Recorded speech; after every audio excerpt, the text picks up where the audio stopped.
सभी विद्यार्थियों का पुनः आपके अपने इस YouTube चैनल में एक बार स्वागत है। नए NCERT के पाठ्यक्रम के अनुसार हम कक्षा 12 में हिंदी साहित्य का अध्ययन कर रहे थे। हिंदी साहित्य में चैप्टर 1 हमने पूरा कर लिया था और चैप्टर 2 में जो अपने निराला जी हैं उनका कवि परिचय भी हमने देख लिया था। निराला जी की 2 कविताएं अपने पाठ्यक्रम में संकलित है, गीत गाने दो मुझे और सरोज स्मृति। आज हम निराला जी की जो पहली कविता है गीत गाने दो मुझे, इसका इस वीडियो में मूल भाव देखने वाले हैं कि आखिर में गीत गाने दो मुझे कविता में निराला जी ने क्या कहने का प्रयास किया है। प्यारे बच्चों, यदि आप हमारे इस YouTube चैनल पर नए जुड़े हैं तो इसको सब्सक्राइब कर लीजिए। एक निश्चित श्रृंखला, एक निश्चित पैटर्न में हमारे वीडियो बन रहे हैं। ये मैंने आपको पिछले वीडियो में बताने की कोशिश की है। अगर आप कहीं बीच में से जुड़ते हैं तो एक बार पूरी प्लेलिस्ट देख लें, और यदि आपको प्लेलिस्ट कहीं नहीं मिल रही है तो मैं बता दूं कि वो कहाँ मिलेगी। इस वीडियो के अंत में मिल सकती है, इस वीडियो के डिस्क्रिप्शन बॉक्स में मिल सकती है, इस वीडियो के आई बटन में मिल सकती है, और कहीं नहीं मिले तो आप मेरे टेलीग्राम चैनल को भी ज्वाइन कर सकते हैं। वहाँ सारे वीडियो उपलब्ध हैं। मेरे टेलीग्राम चैनल का लिंक भी इस वीडियो के डिस्क्रिप्शन बॉक्स में मिल जाएगा। जो निराला जी की जो कविता है गीत गाने दो, ध्यान दीजिए, गीत गाने दो ये कविता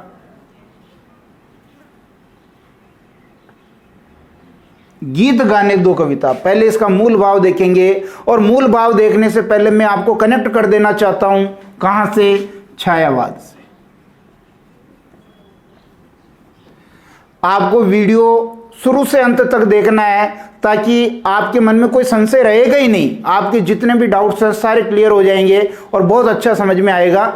तो छायावाद के जो कवि हैं, छायावाद के जो महेश हैं, छायावाद के जो शिव हैं, वो कौन है? निराला जी हैं। ये हमने उनके परिचय में पढ़ा।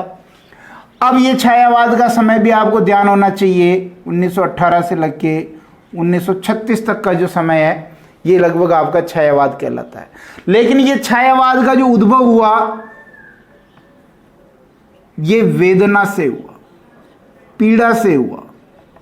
समझ रहे हैं ना आप? अरे भाई, छायावाद या जो छायावादी कवि आए उनके काव्य में मूल क्या है? वेदना है, पीड़ा है, दुख है, तकलीफ है।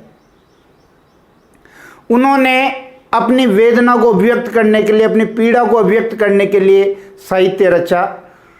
तो छायावाद का जन्म ही वेदना से होता। वेदनामय जो काव्य है वो छायावादी काव्य है।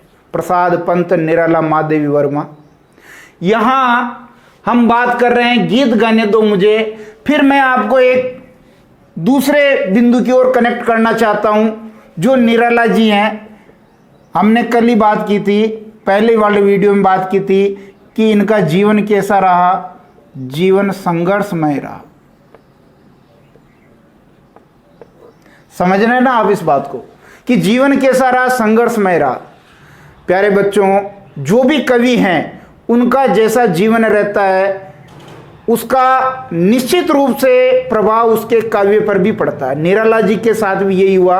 उनका जीवन संघर्षमय था, तकलीफों, दुखों और संघर्षों से भरा हुआ था। मुश्किलों की कोई कमी नहीं थी।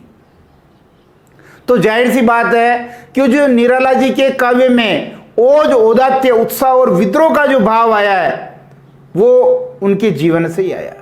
हमने देखा था कि उनकी सारी जो परिवारजन है, उनके जो सारे परिवारजन है, करीब करीब एक एक करके सब जाने लगे, सब मृत्यु को प्राप्त हो गए। मृत्यु देखी, काव्य का संघर्ष देखा। उनकी कविताओं को, उनके काव्य को कोई प्रकाशक छापने के लिए तैयार नहीं था। तो यहां पर निराला का जीवन संघर्षमय रहा और संघर्ष करते करते निराला जी थक चुके हैं।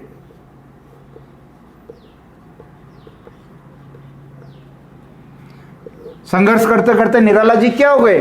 थक चुके हैं। एक तरह से हम कह दें उनकी जो जिजीविषा है, जीने की इच्छा, जिजीविषा समाप्त हो गई है।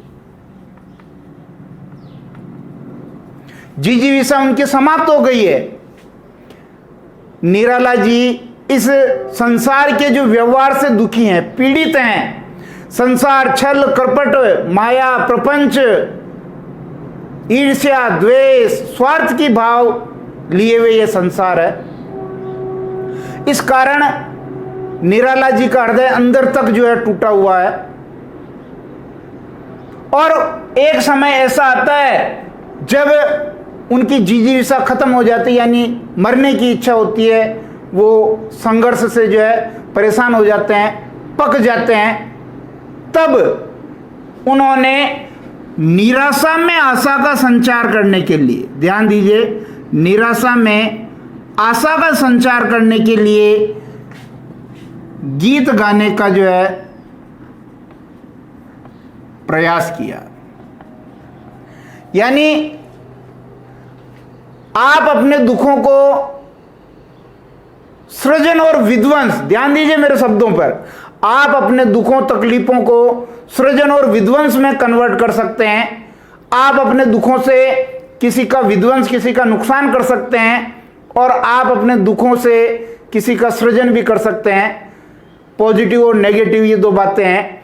निराला जी ने भी यही किया। निराला जी का जीवन संघर्ष से भरा हुआ है, जीने की इच्छा उनकी समाप्त हो गई है, फिर भी वो निराशा में आशा का संचार करना चाहते हैं और अपने उन दुखों, संघर्षों और तकलीफों को एक तरफ रख करके वो गीत गाना चाहते हैं। इस गीत के माध्यम से वो अपने दुखों, अपनी पीड़ाओं, अपनी वेदना को जो है व्यक्त करना चाहते हैं, और एक तरह से यह व्यक्त हो जाएगी तो उनके दुख जो है कम हो जाएंगे, उनकी पीड़ा कम हो जाएगी। ये संसार का रिवाज है कि यदि कोई व्यक्ति अपने दुखों को व्यक्त कर देता है तो थोड़ा वो हल्का महसूस करता है।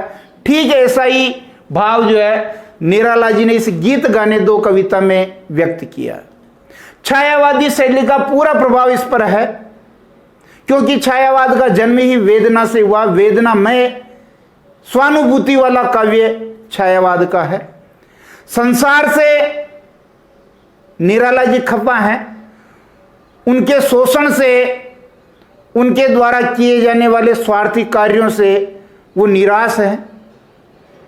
फिर भी उनका एक ही लक्ष्य है कि इस निराशा में किसी तरह आशा का संचार हो जाए, किसी तरह जीवन जीने की जो एक ललक है वो पुनः पैदा हो जाए। इस प्रकार का भाव निराला जी ने इस कविता में दिया है।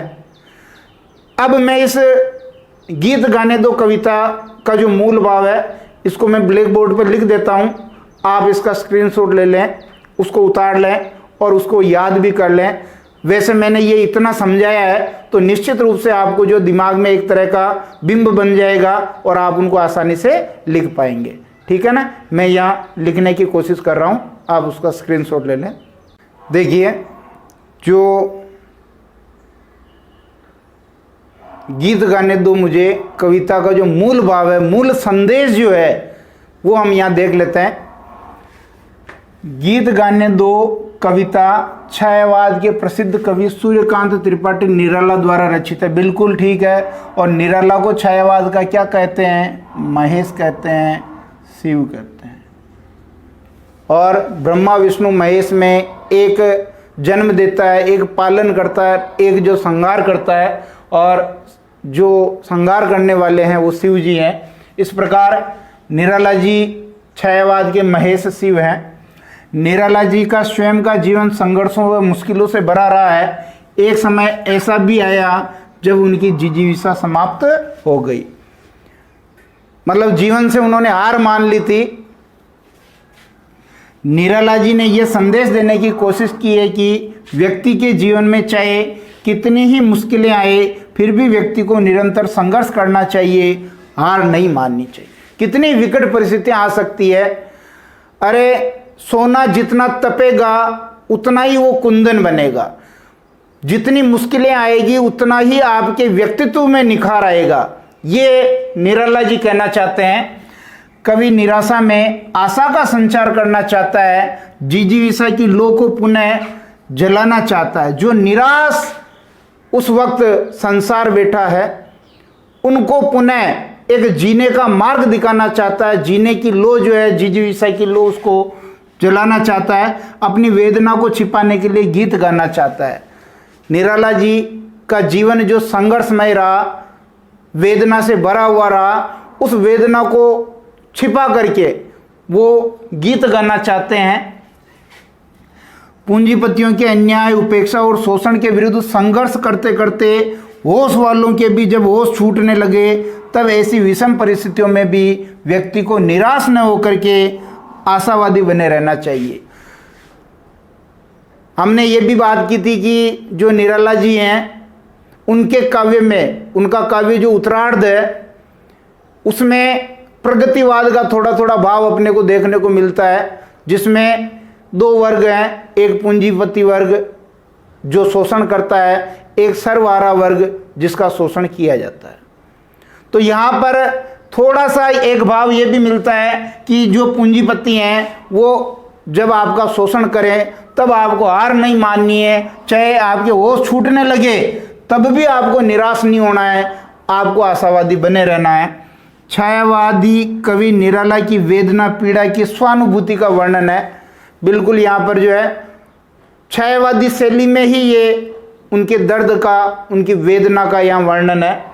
इस प्रकार मुक्त छंद का प्रवर्तन करने वाले, मुक्त छंद के प्रवर्तक निराला जी का ये गीत गाने दो मुझे कविता छायावादी शैली में बहुत ही मार्मिक है, क्योंकि कवि ने अपने हृदय के दर्द को उकेरा है, उसको शब्द देने की कोशिश की है और गीत गाने दो शीर्षक नाम से इसको संकलित किया है। तो अब आप इसका एक स्क्रीनशॉट ले लें।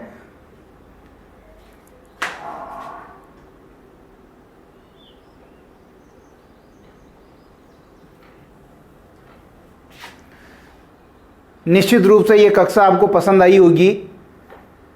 अगर आपको वास्तव में वीडियो अच्छे लगे तो आप अपने मित्रों साथियों के साथ इनको शेयर जरूर करें, और चैनल को जो है यदि सब्सक्राइब नहीं किया तो कर लें, और दूसरों को भी सब्सक्राइब करने के लिए कहें। आपका साथ वैसे मुझे बहुत अच्छा मिल रहा है, लेकिन ये साथ और आगे तक मिलता रहे, इसके लिए मैं आपके साथ हूँ और आप मेरे साथ रहें। धन्यवाद। अगले वीडियो में हम गीत गाने दो मुझे इस कविता की व्याख्या लेकर के आएंगे। तब तक आप जो है होमवर्क कीजिए, गृह कार्य कीजिए, वीडियो देखिए, समझिए, और कोई समस्या आती है तो कमेंट बॉक्स में मुझे ज़रूर बताइए। पुनः धन्यवाद।